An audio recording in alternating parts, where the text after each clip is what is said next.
Ladies and gentlemen, may I have your attention, please? Thank you.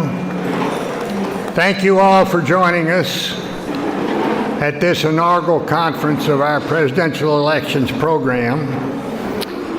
And a special thanks to the consultants, the academicians, and the journalists who have traveled here from around the country to provide us with their wisdom and insight. You know, having been involved in 5 presidential elections, I often get the question, who's going to be the next president of the United States? American presidential politics, it seems, is a focus for people all around the world, and rightly so, given the huge role that the United States plays in the international arena. We did a little informal research several years ago, and we discovered that there was no academic program solely dedicated exclusively to examining U.S. presidential elections, although several programs included elections in their study of the American presidency itself. So with the support of many of you in this room today, we've started this program that will look at many aspects of presidential elections, from campaign strategies and the money needed to make them work, to the ways in which we conduct our primary and general elections. I'm pleased to announce today that we are endowing this presidential elections program at over $2.5 million.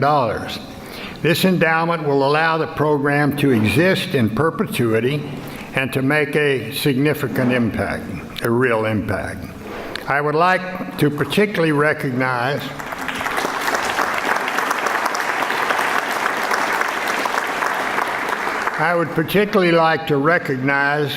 a recent and very generous gift from Ambassador Hushang Ansari and his wife Shala that has allowed us to meet and to even exceed our original fundraising objectives. So we thank them for their continued support of the Baker Institute. Regrettably, they are unable to join us today as Ambassador Ansari is fighting a severe cold.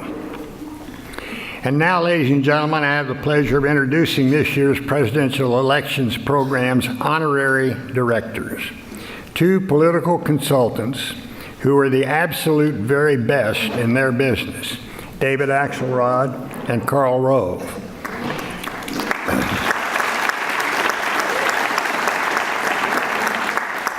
All of us are deeply grateful that David and Karl agreed to assist our program and to join us here today.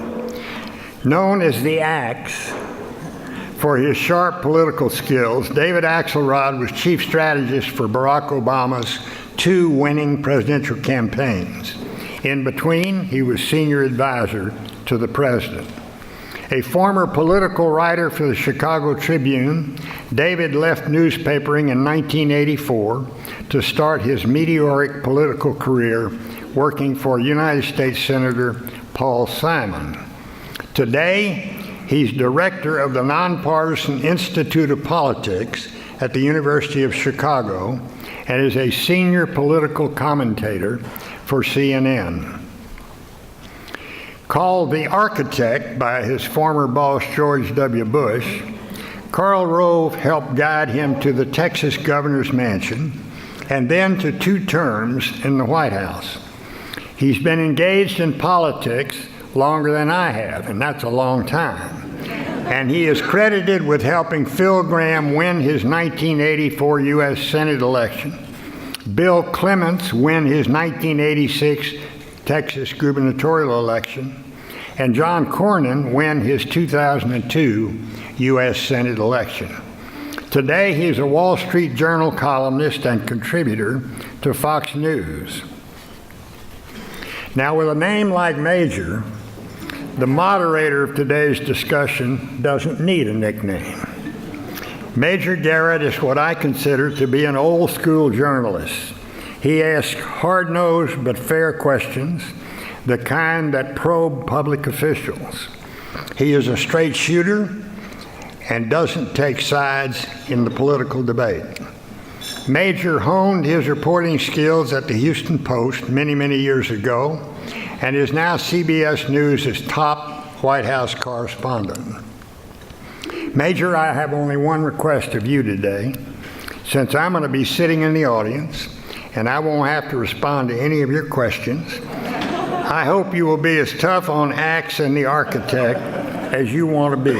Ladies and gentlemen, David Axelrod, Karl Rove, and Major Garrett.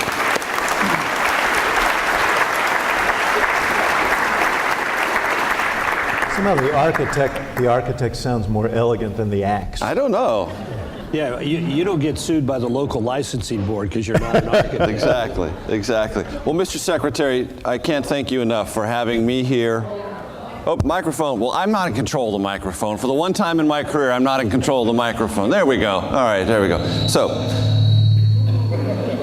That's your punishment for That's being exactly. on the Exactly. There we go. The voice of God. Exactly. That's what it always says on the pieces of paper we get before a political event. Voice of God will announce the candidate. And I'm like, is it actually the voice of God? Or is it? Mr. Secretary, I just want to say thank you for having me here and let you know that sometimes in life you don't even know you have dreams that are going to be someday fulfilled. So when I started my career in Washington as a reporter in 1990, you were a somewhat important figure in politics at that time. I wouldn't have even been smart enough or ambitious enough or in any way motivated enough to dream someday I could be here at your institute as a reporter moderating a panel with two political consultants who helped elect and re-elect two American presidents. So I thank you for the honor of having me here very much. The Secretary mentioned I worked for the Houston Post. I lived here in Houston for 2 years from 1988 to 1990, then went on to Washington. Before that, I lived in Amarillo, Texas, worked for the Amarillo Globe News from 1984 to 86. And my father, also Major Garrett, born in Baytown, Texas, not very far from here. So I consider myself an honorary Texan. I hope that's acceptable. I'm also very happy to be here with Andrea Mitchell, a colleague I deeply respect and learned a great deal from, Jonathan Martin, Amy Walter, people I work alongside and admire very much. So if I don't bring together a well-moderated conversation on the presidential election, it's all my fault, and I apologize to you in advance for that. David and Karl, we're going to talk about a lot of things related to the 2016 election, but I want to start with a very broad opening question because, as you well know and have lived, this has been a pretty thoroughly chewed over campaign, the 2016 campaign. So I just want to ask you if there's something you've always wanted to say that you don't think has yet been said about the 2016 campaign. We'll start there, and then I'll get into some deeper dive stuff on political science and polling and other stuff like that. So Karl, start us off. Okay, so I'll tell you something you don't know. Incidentally, did you notice Jonathan Martin stopped for about 3 seconds when you mentioned his name from eating, but otherwise he was just shoveling it in there. They don't pay people enough at the New York Times to buy meals, so they depend upon the kindness of strangers for lunch. So he's available for dinner tonight, and he's very entertaining if any of you want to take him out. So the first tweet from this, pay Jonathan Martin more money. Okay, let's get that out there. Let's see if we can get it circulating. To me, one of the amazing things is we touched last night, we saw last night, those of you who are here, this debate over the election, and I think you could walk away from that with a sense that this was a calculated effort on the part of that sort of seamless effort from Donald Trump to knock out the 17 opponents and then to move to the general election. At the end of May 2016, I ended up spending about 3.5 hours with him at his request. And among the moments of that 3.5 hours was a long debate. He'd said to a mutual friend, in essence, I don't like him, but he's done it twice, and I'd like to sort of figure out how he did it. So I said we had to have in 2000 you had to get to 270 electoral votes, and you had to have 3 or 4 ways to get there. You couldn't just sort of say we're going to win these states and it gets us to 271. You had to have several different paths to 270.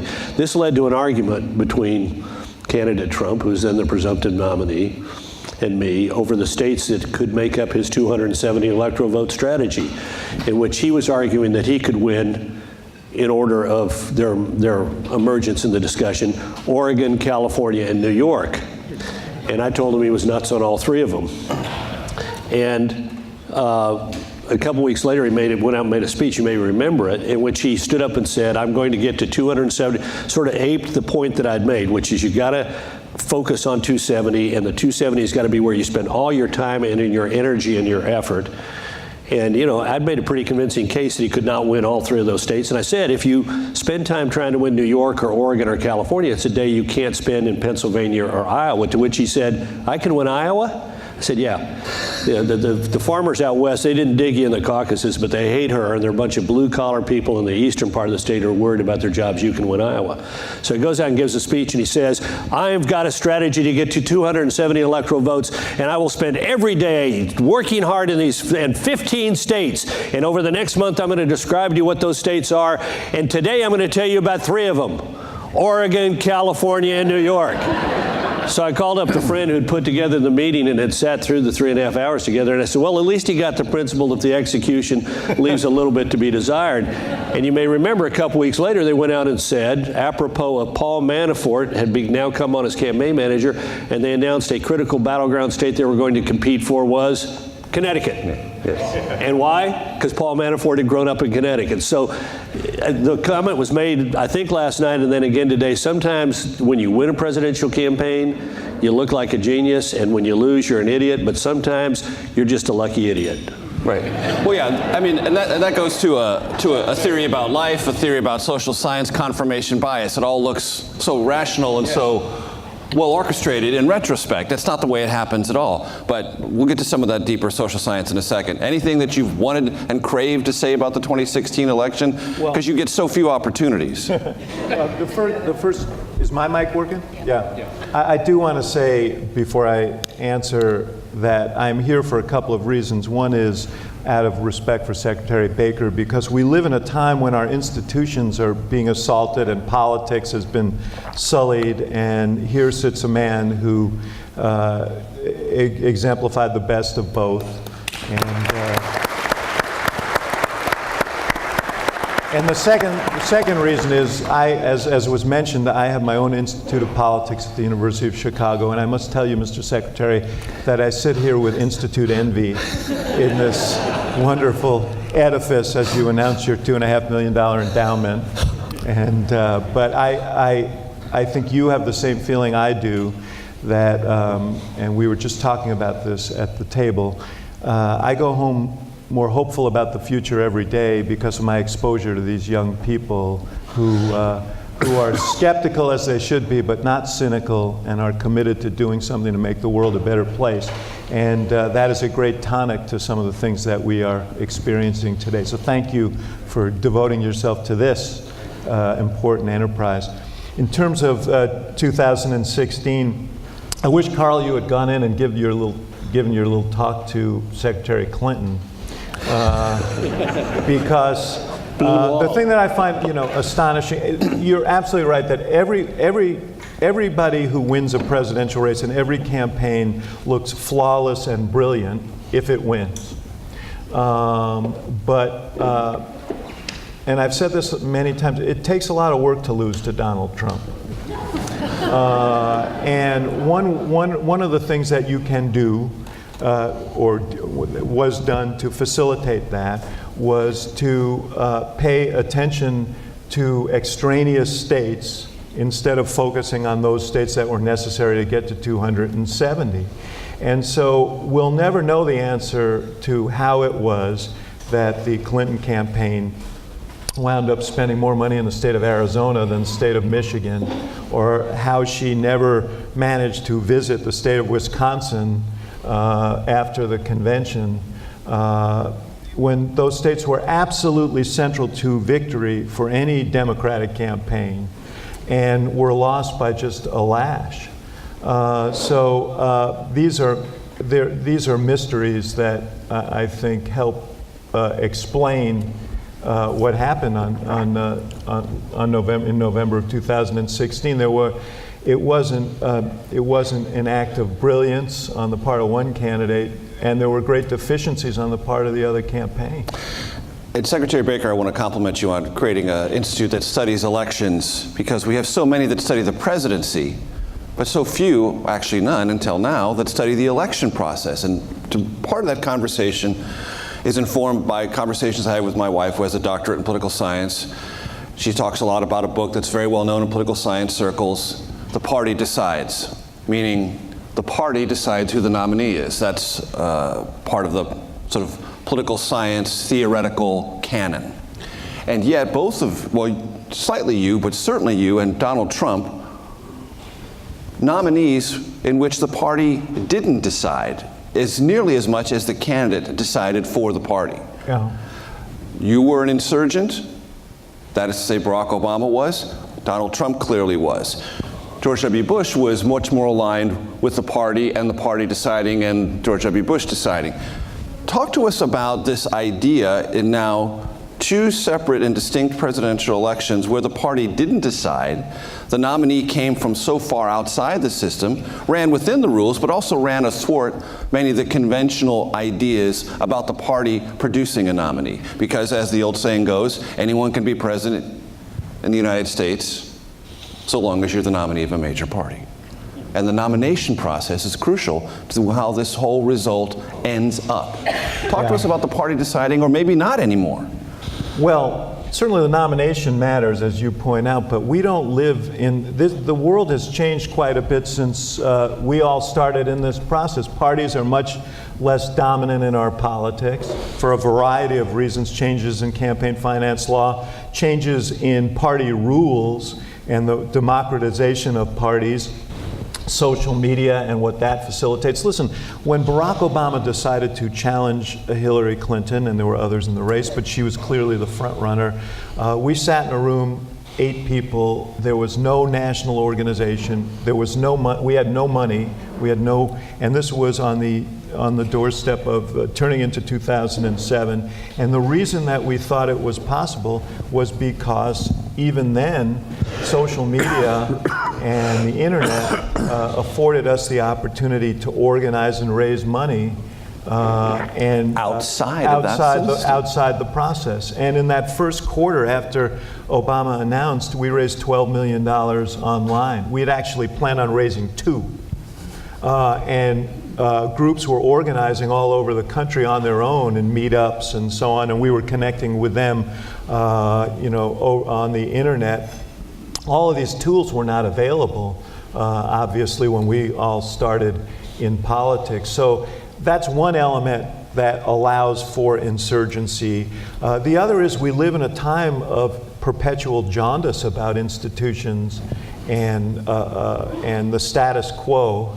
And so being the outsider is advantageous and was advantageous. And I think if one of the other subtexts of 2016 was Hillary Clinton had been on the national scene for, a quarter of a century and was in every way an avatar of the status quo in an election in which change was very important. The most often cited item on a list of items as to why people voted the way they did in exit polls was they wanted a candidate who would bring change to Washington. Donald Trump carried that group, I think it was 40% of the electorate, with 82% of the vote. So there was, the insurgency was part of the, was part of the message, was part of what drove it, and there was a ready audience for it. And that insurgency notion, is it going to be permanently decoupled from parties, do you think? Or parties, can they wrap themselves back around this? Can it make themselves relevant to this process if we have a template of Obama and Trump that is so far outside the party structure that it's unforeseen until it happens? Yeah, I have a slightly different view. I think insurgencies are a normal, periodic expression of our political system. And we granted we had the ultimate outsider last time around, but think about it. Well, I mean, George W. Bush ran as an outsider, but he ran within the party structure. No, I'm not talking about Bush, because you're right. He was more of the sort of the normal. 1972, George McGovern.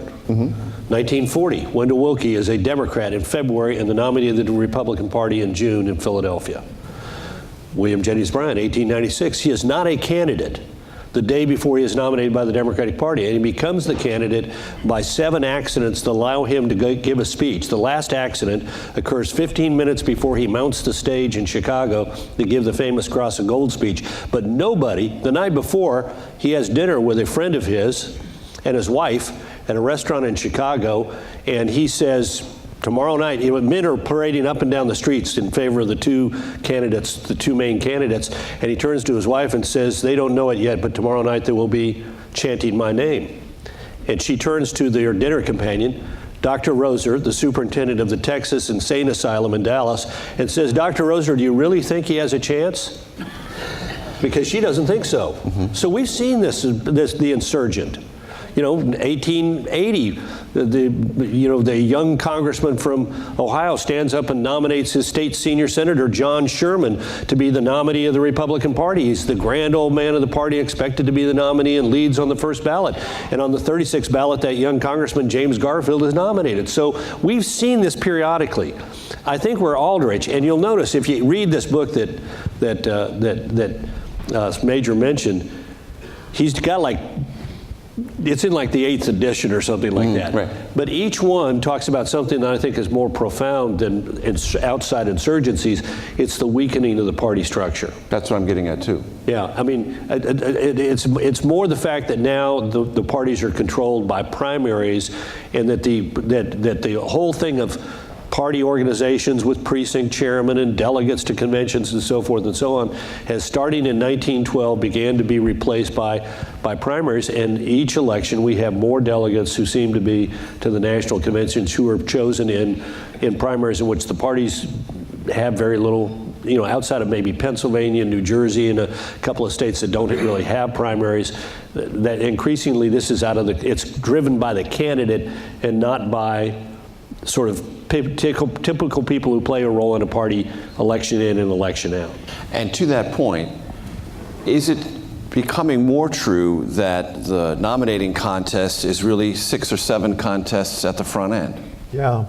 No, I think this is the most misunderstood thing about presidential politics. We have more, it's easier to give you a list of Democrats who are not thinking of running for president than recite the entire list of people who are thinking of running for president in 2020. All of them are earnestly offering themselves as potential standard bearers for the party. But the very few of them, I think, as far as I can see, are contemplating the process. There is a process. And if you can't figure out a way, we knew, for example, in 2008, that if we lost the Iowa caucuses, we were probably done. And that's why he spent, I think, 87 days in Iowa in 2007, and everything was about winning Iowa, and that unlocked the door to everything. Many others fell by the wayside. And then, New Hampshire comes next, and you either augment your momentum, or we both had bad experiences there. Thanks for bringing that up, really, seriously. Misery loves company, brother.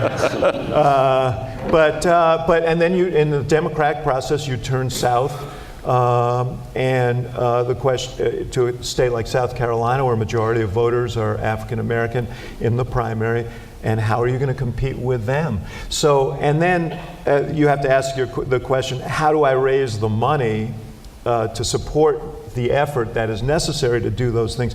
So there's a process associated with this. I mean, there was a lot of forethought given by Senator Obama and all of us before he got into that race as to whether it was possible and why it was possible. And when you looked at being the neighboring senator from Illinois to Iowa, when you looked at his potential in South Carolina, among other things, it made sense according to the process.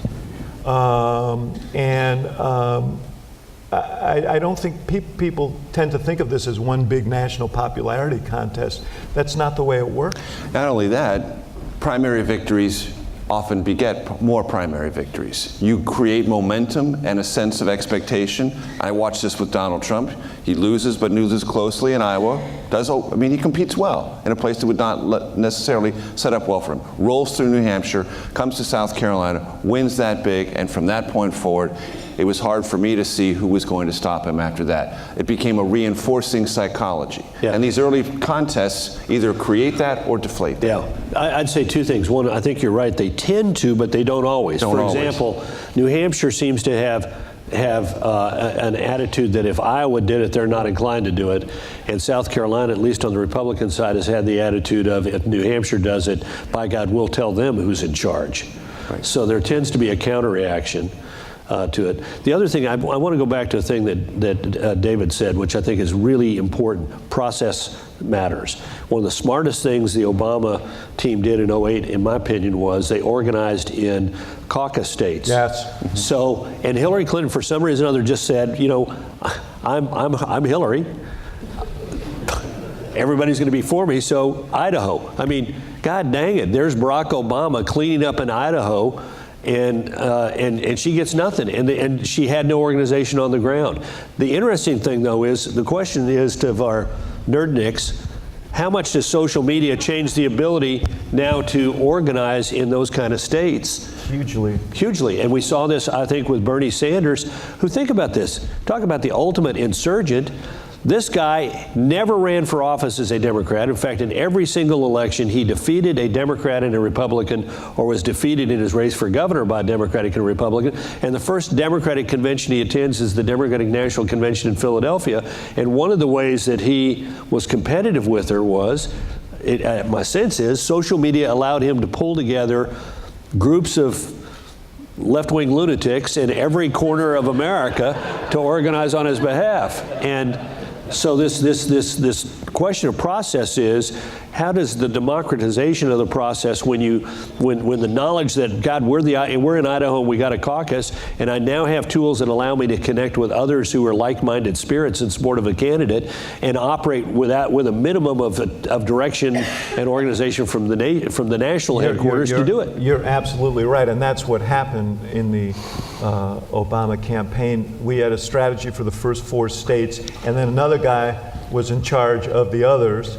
And the caucus piece was a big piece of it, and the reason it worked was because we were able, through social media, to harness people in those states. I remember going to a rally in Idaho right before Super Tuesday, and there were more people at that rally than had caucused in the entire state 4 years earlier, and that was a result of this kind of our cultivating what was there for us to grab through these kinds of new tools. Let me just say one other thing on this momentum thing. One place where momentum did build on itself for us was, before Iowa, Hillary Clinton had a pretty big lead among African American voters, and part of it was a disbelief on the part of African American voters that Obama had a chance. Right. And when he won a state that was 98% white, overnight his numbers turned in South Carolina among African Americans generally. So in that case, it did build something that was important for him. And I want to ask both of you about the process of winning a nomination and then how it transfers to a general election, because I think there's a sense that the real contest is the general election, and in every respect it is. But I'm curious about communicating with this audience, how much you learn during the very tough primary process, the pursuit of the nomination, what you learn internally as a campaign, what your candidate learns, and how much of that informs your ability to succeed once you get to the general election. Well, I think that we have a long, sometimes crude, absurd process, but one thing it does do is it does test these candidates, and you learn a lot about them. I learned a lot about Barack Obama during that, and I honestly didn't know how he'd handle the pressure of the presidential campaign, and we got tested over the longest primary campaign ever. We had the different challenges, the Reverend Wright challenge. We lost primaries and caucuses we were supposed to win. One thing that struck me, Carl, was I had this chat with Mark McKinnon about New Hampshire. Our TV guy. Yes, and he talked about President Bush, then Governor Bush, after losing New Hampshire, calling everyone in, and people didn't know exactly what was going to happen. And he basically said, "Okay, we got our butts kicked. What are we going to do now?" That was my experience with Obama. When we had setbacks, he was, he was not one to point fingers. He came in to after we lost sadly the Texas primary and the Ohio primary. Right. Either one of which would have put Hillary Clinton out of the race. He called a meeting, and again, like you guys, we didn't know what he was going to do. He came in with a yellow legal pad, and he started off by saying, I can think of a dozen things I could have done better in the last few weeks, and I bet you guys can too. So I'm not here to point fingers. I want to figure out what we can do better moving forward, what we're going to learn from this. And we had a very productive 2-hour conversation, and he got up, and he was walking out, and he turned to the group and he said, "No, I want you to know I'm not yelling at you."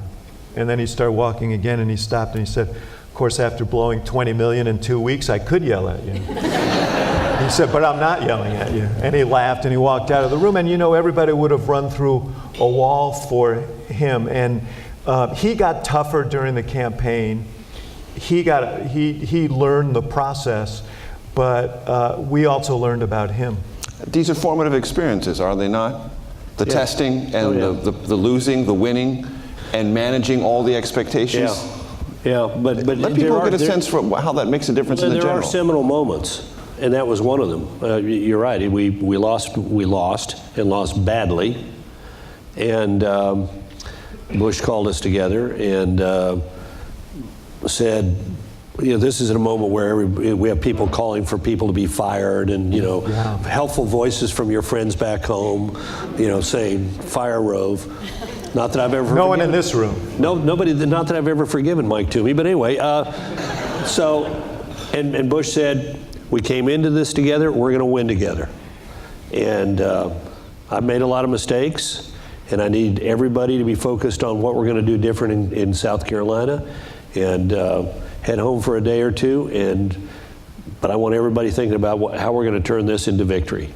And campaigns are really complex human organisms thrown together in a very short period of time with a virtually insurmountable goal. I mean, get 50% plus one in the Electoral College and spend nowadays raise and spend $1 billion in a matter of 18 months and get 50% plus one in the Electoral College. That's a pretty damn difficult thing to do. So you need to have a sense of cohesion and camaraderie and leadership and spirit and focus, and it really starts with the candidate at the top.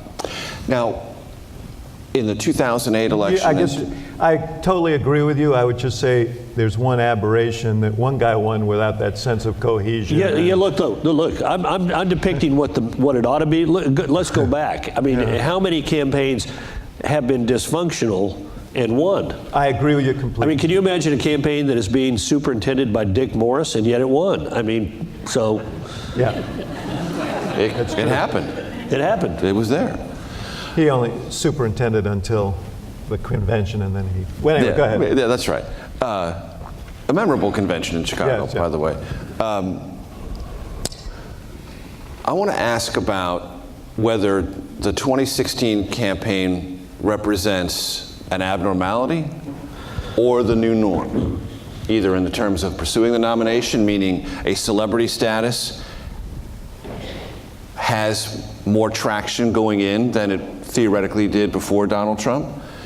Does the idea of a flattened, social media-driven, hyper-celebrity-driven conversation have more relevance and therefore more permanence? Is that becoming a model, or is this an aberration which we will 20 or 30 years from now look back on as precisely that and not a turnstile moment in presidential election history? Well, who the hell knows? My gut tells me each presidential election tends to be a reaction, particularly after big events, tends to be a reaction to the last one. Mm-hmm. And so my sense is that people will look at this last one, and the political operators will read maybe the wrong thing into it, but the voters may not. I was taken by Zach's observation this morning that the nature of the candidate and using the social media he was uniquely sort of organized. His brain was wired to make use of Twitter in a way that others were not. On the other hand, the other part of the equation is that we look at the candidate and their use of that tool, but you also need to look at the nature of the voters who respond to that tool. And one of the reasons why there was such a high degree of engagement with his tweets was that the people who were out there waiting and available to him said, I hate the way that the country is going. 62% of the electorate said the country was off seriously on the wrong track. I thought Mary Ann's point about this being a change election was right, and Harold's point about heuristics being an important way for understanding what motivated the Trump voter was also right, and Ken was absolutely right that it was a change election. But what you had is a group of people sitting there saying, I really am upset with an economy that seems to be moving too slow and leaving me behind. You had a group of people out there saying, I'm looking for somebody who shares my values, and this guy's talking about respect for the military and respect for law enforcement, and I'm looking for somebody who's going to take a 2x4 to President Obama because I want change.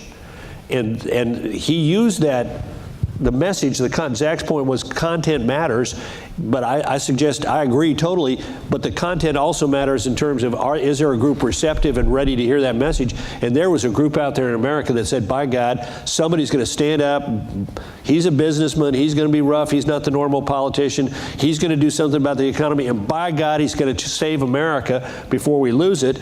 And without that group being there, I'm not certain we'd be sitting here saying that oh God, Twitter is the wave of the future. Right, and it strikes me, David, as more than mildly ironic that I sat here this morning listening to this innovative candidate who had masterminded or appeared to mastermind this great social media technology, and it wasn't Barack Obama. It was Donald Trump. Yeah. 71 years old, who figured all this out. Because when I covered the Obama campaign, that's who it was. Yeah. That was the innovator. That was the person who had not only came to personify the promise of new technology and the flattening of hierarchies and the integration of not only races but ideas, thoughts, progressive thought, all these sorts of things. He was the one. And now he's been replaced by Trump, both under the umbrella of change. Let me make a few points about this. First of all, I agree with Carl. I mean, I do think that we have a kind of pendular tendency in our politics, and that people tend to correct in the next election for those deficiencies they see, in the incumbent. And so I don't know that the right answer we tend in the politics to we sit on the back of the truck and look at what happened last and somehow think that is going to project forward. That's not really the way it works. So I agree with him there. The second point is on technology. What we did was we advanced things that we saw in 2004 with Howard Dean, who really was the first guy who used these techniques to raise money, to organize people. But we knew in 2016 that what we had done in 2012 was inadequate because technology churns at such a rapid rate. And so we hired, 54 analytics people in 2016. And all of this stuff is going to change very rapidly. I would submit that one of the reasons there is this kind of permanent state of uneasiness in the electorate is because of technology, and not just the changes that it's bringing in the way we communicate with each other and the way we can silo each other, but also in the impacts it's had on the economy, creating great opportunity for some and changing the economy in ways that have left others behind. So technology plays a big part in this. Finally, I would say on Donald Trump, his great inspiration wasn't so much about technology. His great inspiration is, how do you dominate television? I mean, he did hit those themes. There's no doubt he hit those visceral themes that Carl said. But his great inspiration is that if you light yourself on fire, they have to cover you. And as you pointed out when I said this to you earlier, he has an asbestos suit on at all times, fire retardant suit, and he just lights himself on fire perpetually and understands that the media is going to follow him. And Twitter to him is just a tool to drive media, to drive coverage. But I am loath to say that the antidote to that is to have a candidate who is equally willing to set themselves on fire and equally willing to be as promiscuous as he is on Twitter. I guess in the current environment, promiscuous isn't the word I want to use. But or maybe you did. maybe so. Yeah. I know you, man. In the Trump era, there are lots of levels of psychology. I think we can all agree Lots about of that. lots of double Can I make entendres too. two quick points? Sure. One is, Trump was not the only old dude who mastered this technology. Think about Bernie Sanders. Guy raises $230 million without holding a single fundraiser. And I suspect in your presidential campaigns, you would have loved it if you didn't have to drag your candidate from fundraising reception to fundraising reception. But this guy raised $230 million, revealing a fundamental flaw, incidentally, in our American credit system that we give lunatics with the credit cards in order to go online and charge contributions. But that's another subject That's a entirely. particularly useful tool for a candidate who doesn't particularly like hanging out with people. Yeah, exactly.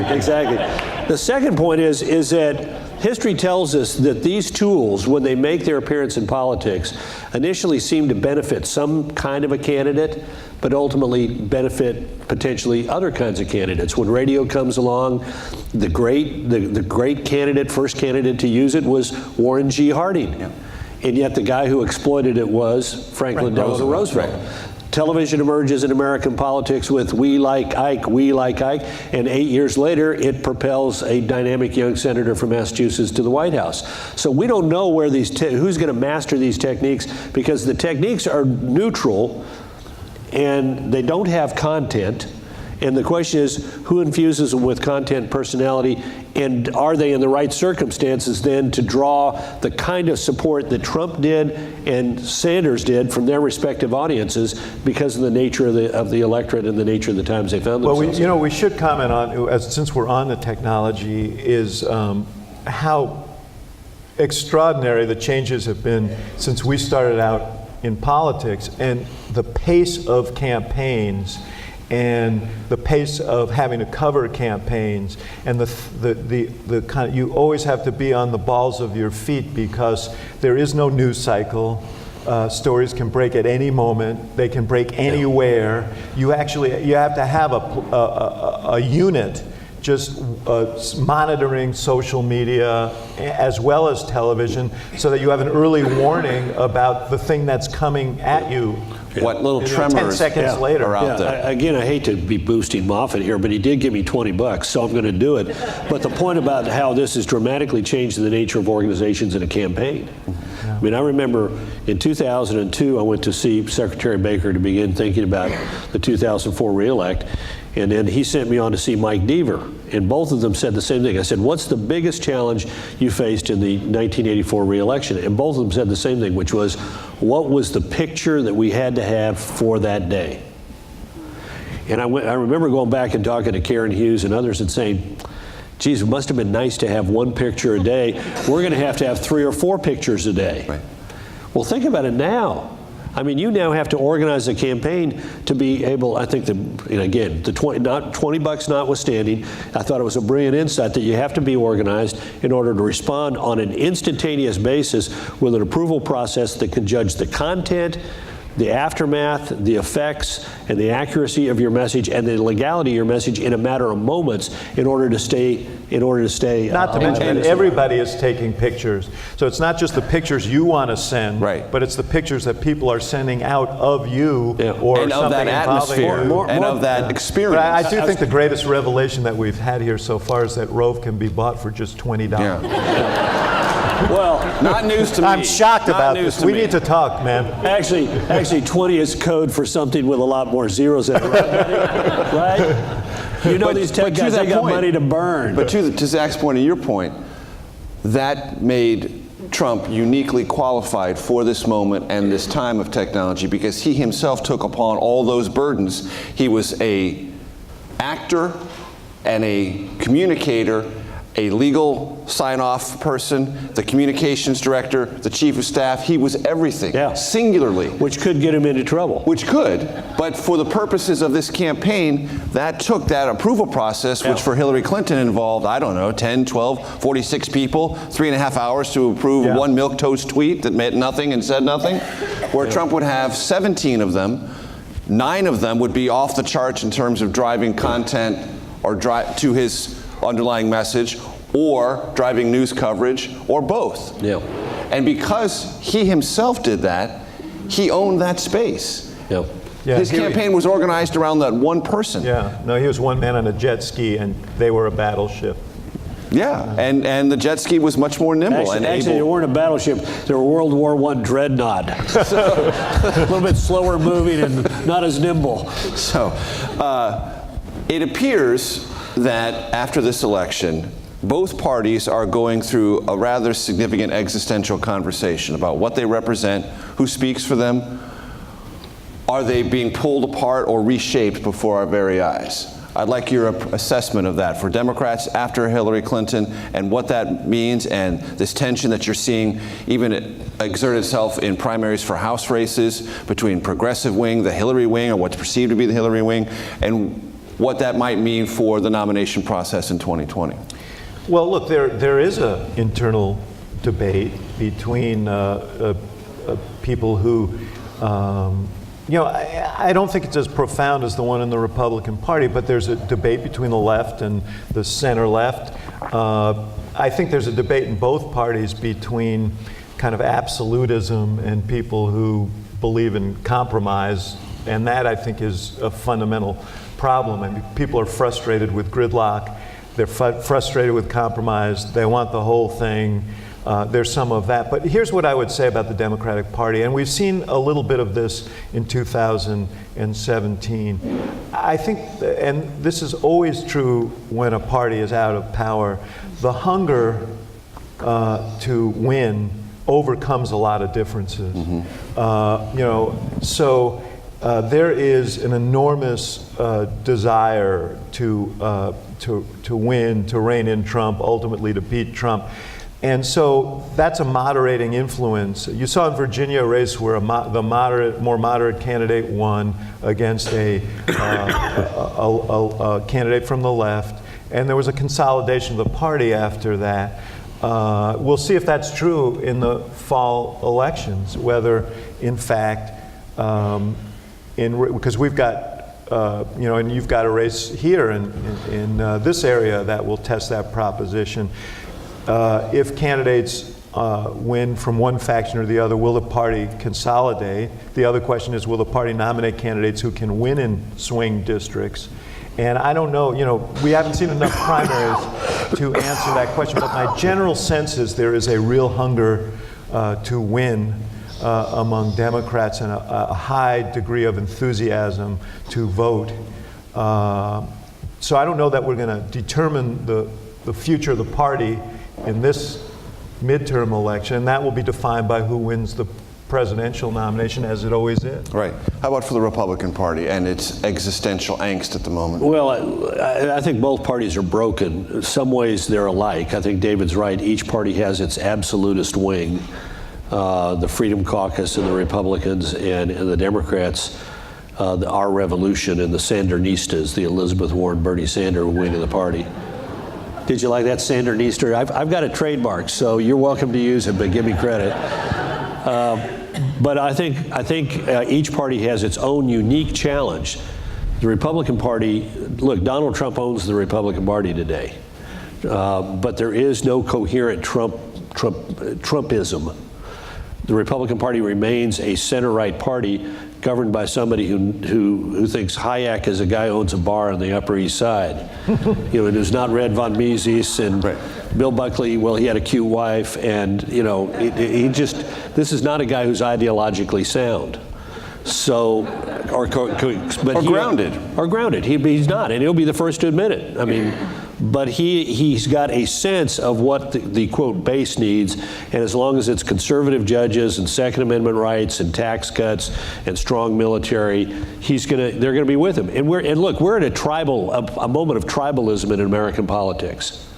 I see this in my party. Everybody, I can remember people telling me I'm offended by the fact that the President of the United States would have sex with an intern in the Oval Office. And today it's, God, I love Donald Trump, and who cares about the porn star? And similarly, Democrats, by God, sex is a private matter, and you should not criticize the president. By God, we need to impeach that son of a bitch. You know, so we got a point of tribalism where everybody's this way. And so Trump right now is the beneficiary of that tribalism. The Democrats have got the tribalism of, we hate that guy. And resistance and rage is ultimately going to drive too many, in my opinion, too many Democrat primaries this year. We're seeing it here in Texas. I mean, we saw it right here. To the party's detriment, is your point. To the party's detriment, where we saw it here. You saw it here in CD7, which is yet to play out. Well, the better example is CD23 out of West Texas, where the Democrats all got behind the former U.S. Attorney Jay Hullings, and the Castro brothers endorsed him, and he's a Marine, and he is like the $500,000. He comes in fourth, behind a woman who spends $34,000 on her first race for office, and a guy who spends $20,000 on his 50th race for office because he shares the name of a famous Tejano music star, Rick Trevino, a former high school teacher, and the first place finisher has not lived in Texas for the last 20 years, but by God, she is, speaks to all the anger of the Democratic hard left. And both parties are going to have to work their way through this. There's no new Democratic coalition, sort of the business-oriented Democrats organization that Clinton superintended, and there's no real meaningful group inside the Republican Party other than the individual members of the House and Senate Republican caucuses and the Republican governors who are sort of, I got my views, I'm going to pursue my views, and I'm going to cooperate and work with the president and not get on the wrong side of him. And to the topic of tribalism sprinkled with some hypocrisy and absolutism, I want to ask you something that is kind of about the 2016 election, but not necessarily about the mechanics, but the activities undertaken by the Russians to meddle, influence, participate in a negative way. It seems to me, and I'd like your opinion on this, that this is a moment in which the country might want to have a conversation about the notion that it is long observed that tribalism, absolutism, partisanship is kind of a benign indulgence. There really isn't any particular downside. It's just what we want to do. And it seems to me that the Russians discovered that by dropping things into the social media bloodstream, they could do something that they'd never been able to do before, though, hey, they'd tried many times before, which is to pit Americans against one another. Because during the Cold War, you couldn't pit Americans against one another. We would believe in each other, and we might disagree, but we were Americans first, and the external forces were what we were concerned about.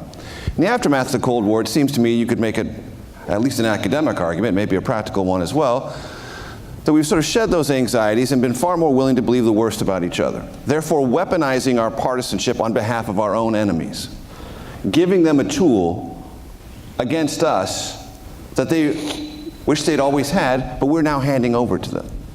Do you think anything about that is valid, or if it is, what might be a remedy, or might be a way to talk about it and work it through? Well, let me have one minor point of disagreement. The antagonism between the two parties today it has been here many times before. Mm-hmm. I'm doing work for my next book on 1802, 1801, and 1802, and God, the election of 1800 is more vicious than anything we've ever seen. And this has periodically been the case. I'd say the Russian thing, though, is deeply troubling to me. First of all, I don't mean to be offensive, but I was offended this morning when there was the note of moral equivalency between what the United States did to promote democracy around the world with Radio Free Europe and Radio Liberty, and what the Russians are doing in our election. We had Radio Free Europe and Radio Liberty broadcasting and educating about the principles of democracy and free elections and freedom and liberty to the people of the Soviet Union. I feel keenly about this because Secretary Baker and his boss 41 put me on the board for international broadcasting. I was on that board. And it was vital to our success in the intellectual war for freedom that we had this voice. But it was above board and straightforward, and the news content was not controlled by the government of the United States. That's a big difference from trolls sitting in St. Petersburg after Charlottesville, simultaneously creating Black Lives Matter fake groups and white alt-right supremacist groups online in order to stir up controversy in our country. And I wish my president of my party, all of our president, was taking a strong lead in this matter. It's Nixon going to China. If he stood up and said, these people meddled in our elections, I'm not only going to throw their diplomats who are spies out of our country, but I want to remind you they want to pit us against each other, and did so in Charlottesville. They spent more money after I got elected than before I got elected, and by God, we're going to stop them. The country would come together, and we better do this because they're coming after this election in 2018, and they're coming after us in 2020 to pit us against each other and to find weaknesses in our voter system that cause us to have problems on Election Day. Yeah, and we better be strong about this. I thoroughly agree, and obviously it's not just us, but they're doing this in Europe and for all we know elsewhere. And it's an insidious thing. I would just make this point. Part of the role of a president of the United States, regardless of party, is that you're the trustee of our democracy. And I think most presidents approach the job that way, understanding that they're the president of the entire country. And that doesn't mean that the entire country is going to embrace them or agree with them. But if you have a president who essentially gets elected and then governs by exploiting our differences, then you make it easier for the Russians to do what they're doing. And I think what troubles me the most today is this question, which is, what is it that binds us together as Americans? What are the values that we share?